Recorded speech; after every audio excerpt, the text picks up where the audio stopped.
Good morning বন্ধুরা, তোমরা সবাই কেমন আছো? আমি খুব ভালো আছি, আশা করি তোমরা সবাই খুব ভালো আছো। তো আমি সোমা চলে এসেছি আজকে নতুন একটা দিনে নতুন একটা ভিডিও নিয়ে। তো তোমাদের সবাইকে সোমাস ডেলি ব্লগে স্বাগত জানাই। আজকে রোববারে সকাল সকাল সব কাজ সেরে আমি চলে এসেছি। আমাদের চাও খাওয়া হয়ে গেছে, সকাল সকাল একটু কফি করে নিয়েছি। আর আমার হাতে তোমরা দেখতে পেরে যে ফুলের মালা নিয়ে ঢুকছি। আমি ওই রাস্তায় দাঁত মাজতে মাজতে একটু হাঁটছিলাম, দেখলাম মালা যাচ্ছে। তো আজকে গাছে কোনো ফুল ছিল না, তার জন্য আমি রাস্তা থেকে মালা যাচ্ছিলো, একটা মালা রেখে দিলাম, যেহেতু কালকে জন্মাষ্টমী, কালকেও ফুলের প্রয়োজন।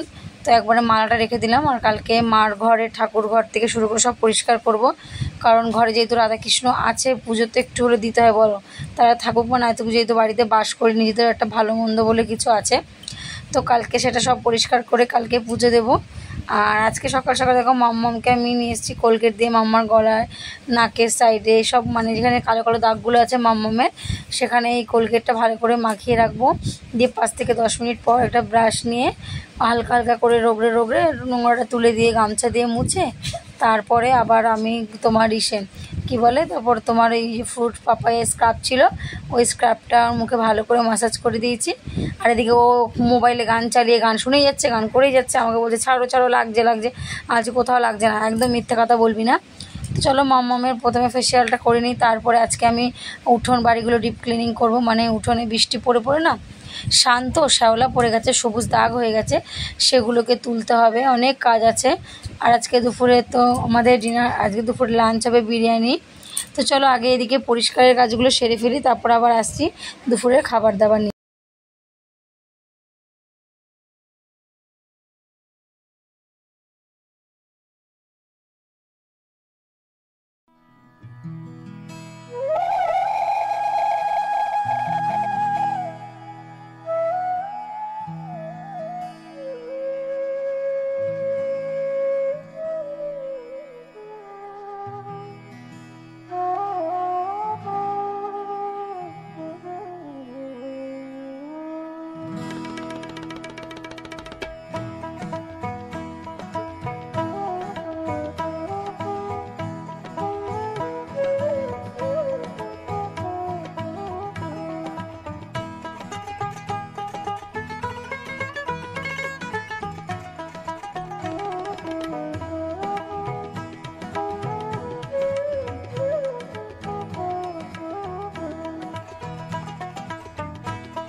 তো দেখো এদিকে আমার সব মানে ব্লিচিং পাউডার দিয়ে সানগুলোকে পুরো চকচকে সাদা করে দিয়েছি, কোনো শ্যাওলার একটুকু দাগ নেই। তো পুরো দুটো উঠান আজকে পরিষ্কার, কলপার সিঁড়ি সব কিছু পুরো চকচকে করে নিয়েছি। তো এদিকে আমার সব পরিষ্কার হয়ে গেছে। এবার আমি স্নান করতে যাব। স্নান করতে যাওয়ার আগে যে জুতোগুলো ভিজিয়েছিলাম সেই জুতোগুলোকে ভালো করে ধুয়ে দেবো, কারণ জুতোগুলো যদি না ধুয়ে দিই কাল বাদে পরশু দিন মামার স্কুল আছে, বৃষ্টির তো কোনো ঠিক নেই, তাই না? যখন তখন বৃষ্টি নামতে পারে। তো তার জন্য এগুলো ধুয়ে টুয়ে সে মানে জায়গা এখানে জলটা ঝরতে দিয়ে দিয়েছি। আর এদিকে দেখো ডিম সিদ্ধ বসিয়ে দিয়েছি, আর এদিকে আলু নিচ্ছে, আলুগুলো কেটে নেবো। তো আজকে আমাদের লাঞ্চের মেনু হচ্ছে বিরিয়ানি, ডিম এগ বিরিয়ানি করব, আর মাংস কাকিমা করবে। আসলে কি না, তো এই চালগুলো আমার দেওরের বিয়ের সময় যে এনেছিল সেগুলো ছিল। তো কাকিমা বলছে তা আমি তো বিরিয়ানি মাঝে মাঝে করি, তাই বলছে তুমি মিঠু বিরিয়ানি করবা, আমি দাও তাহলে তো সবাই মিলে খাবে, যখন তখন করি সবাই মিলে খাওয়া হয়ে যাবে। তো কাকিদের বাড়ি সবাই খাবে, তো আমি করে আমাদের বাড়িতে কেউ এসে খায়নি, আমি করে দিয়েছি। কাকি এটা সব বাড়িতে, কেন কাকিদের বাড়িতে খাওয়ার তো কারো কোনো ঠিক টাইম নেই, এক একজন এক এক টাইমে আসে। আর এদিকে চালটাকে আমি ভিজিয়ে রেখেছি প্রায় 1 ঘন্টার মতো। আর এদিকে তোমার দাদাভাই ডিম ছাড়ানো নতুন স্টাইল খুঁজে পেয়েছে, কৌটোর মধ্যে ডিমটাকে ঝাঁকিয়ে নিয়ে তারপর ছাড়াচ্ছে, দিব্যি বেশ ভালো ডিমগুলো উঠে যাচ্ছে। আমি যে খাজনা দিয়ে বাজনা বেশি, মশা মারতে কামান নিয়ে আইছে, ডিম ছাড়াবে তাতে আবার কৌটো লাগে, বলে দেখি না সবাই তো বলে এরকম করলে হয়, তো আমি করে দেখি, ও তাই করছে। আর আমি কাকিমাই মাংস করবে, আমি শুধু এগ বিরিয়ানি, এগ আলু আর ডিম দিয়ে করব। আর এদিকে তুমি দেখেছো তো মিক্সিটা কি সুন্দর পরিষ্কার হয়েছে। তো মিক্সিতে তোমরা দেখো মশলাটা করে দিচ্ছি, এদিকে আমি ডিমটা ভেজে নেব।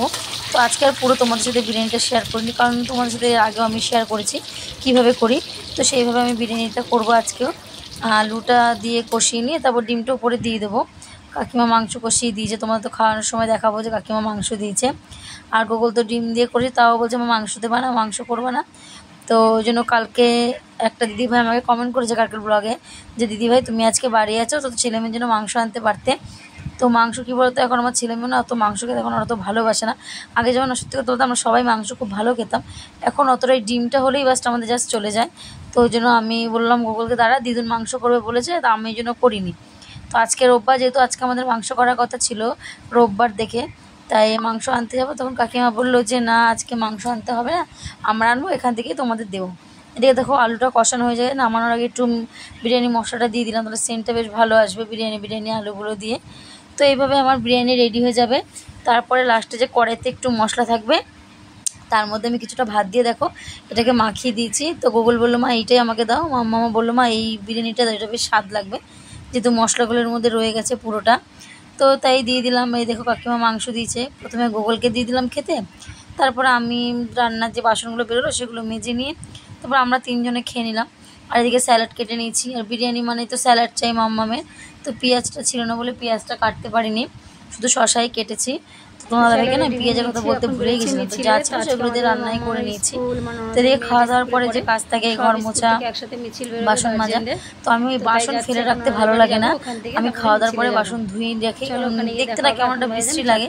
তারপরে তো একটু বিশ্রাম নেওয়া বলে, তো বিশ্রাম আর হলো না, এখন 3টে বাজে। আর আজকে আমরা মিছিলে বেরোবো, তার জন্য রেডি হয়ে নেবো। আমাদের মেয়েও থাকবে বাড়িতে, চলো ওখানে গিয়ে আবার তোমাদের সাথে দেখা হচ্ছে। ঠিক আছে, আমি ভূত হয়ে গেছি সাইকেল চালায়। তুমি ছেলেপুলে ফেলে দিয়ে চলে এসছো, যাও যাও ছেলেপুলের কাছে যাও, যাও পুচকুগুলোর কাছে যাও। ছাতানি নেই, গরমে ঘামায় গেছি, মোবাইল আনতেই ভুলে গেছি, এই দূর রুমাল আনতে। শোনো ঘরে যাও, ঘরে যাও, যাও ঘরে যাও, ঘরে যাও, একদম ঘরে যাও। তা হাঁটবে কে, অত হাঁটার ইচ্ছা নেই এখন, এখান দিয়ে হাঁটবো কে, কোথাতে যাই দেখি চল।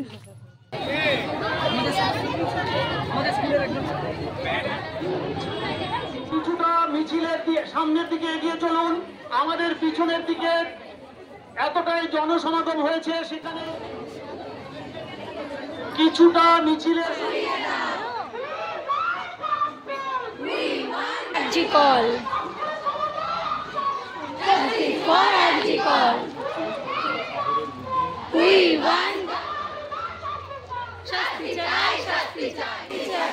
বিশ্ববিদ্যালয়ে বলছে তাই, চুচুড়ার মানুষ বলছে তাই,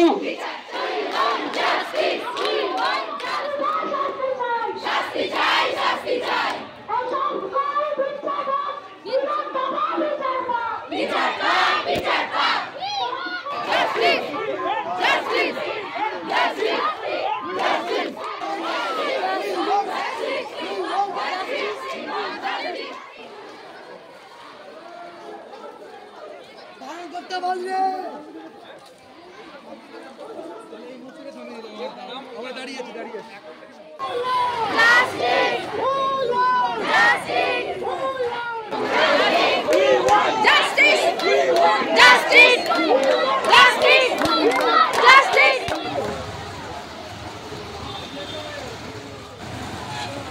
দেখো বাড়ি চলে এসেছি, এখন বাজে তোমার 7:20 এরকম বাজে। হ্যাঁ বাবা 7:40 উল্টো দিকে দেখেছি। এসে বৃষ্টিতে তো কীভাবে দেখলে তোমরা চ্যাপচ্যাপে ভেজা হয়ে গেছিলাম। তো এসে স্নান করে নিচে, যেহেতু না যদি স্নান করতাম গা মুছতাম না, ওই জলটা মাথায় বসতো, শরীরটা খারাপ হতো। স্নান করলে অতটা মানে জলটা তো মাথা থেকে বেরিয়ে যাবে, বৃষ্টির জলটা। ওই জন্য স্নান করে নিলাম, নিয়ে এবার ফ্যানের তলায় বসবো। আর একটু গরম গরম চা করছে তোমার দাদাভাই, চা খাবো। তো চলো আজকের মতো ভিডিওটা তো এখানেই শেষ করবো। আর মিছিলে গেলাম, সত্যি কথা বলতে আমি মন থেকে আজকে পুরো শান্তি পেয়েছি। একদিন আমার একটা ইচ্ছা ছিল, আমি হয়তো একটা মেয়ে হয়ে, আমারও একটা মেয়ে আছে, আমি যেন ওর জন্য বিচার চাইতে পারি, এরকম একটা আর্জি ছিল আমার মনে। তো আমি সেটা আজকে পূর্ণ করতে পারছি। আমার বর বলছে তোমার শান্তি হতো, আমি সত্যি শান্তি পেয়েছি, আমি মন থেকে শান্তি পেয়েছি আমি আজকে। তো যেটুকুনি হোক ওর জন্য একটু হলেও বলতে পেরেছি কিছু। দেখো করতে তো কিছু আমরা পারবো না, আমাদের হাতে কিছু নেই। তো জানি না এই কদ্দূর পৌঁছাবে, এর শাস্তিও আদৌ কী হবে। তো শাস্তি আদৌ হোক আর না হোক, যাই হোক, ভগবানের কাছে একটা প্রার্থনা করব, যদি এর কোনো শাস্তি না হয় তবে তুমি ওকে এমন কোনো কিছু শক্তি দাও ঠাকুর, যাতে ও নিজের দোষীতে নিজে শাস্তি দিতে পারে। একটা মেয়ে হয়ে এটাই চাইছি, যাতে ভগবান ওর মধ্যে এমন কোনো মাতৃশক্তি দেয় যার দ্বারা ও নিজের দোষীদের শাস্তি নিজে দিতে পারে। কারণ এগুলো মিডিয়া দ্বারা কিচ্ছু হবে না, কোনো প্রশাসনের দ্বারা কিচ্ছু হবে না। আদৌ এটার কেসের কি হবে জানি না, কি হবে জানি না। তো চলো এই বলার ছিল, আর কিছু বলার নেই। তো একটা মেয়ে হয়ে একটা মেয়ের বিচার তো চাইবো, অবশ্যই চাইবো। সারা দুনিয়া পুরো পৃথিবী ওর জন্য লড়ছে। তো আশা করি ওর দোষীদের শাস্তি হবে। চলো আজকের ভিডিওটা এখানেই শেষ করছি। আবার কালকে নতুন একটা দিন নতুন একটা ভিডিও নিয়ে চলে আসবো। ততক্ষণের জন্য তোমরা সুস্থ থেকো, ভালো থেকো এবং আমার পাশে থেকো। টাটা, গুড নাইট বন্ধুরা, লাভ ইউ অল।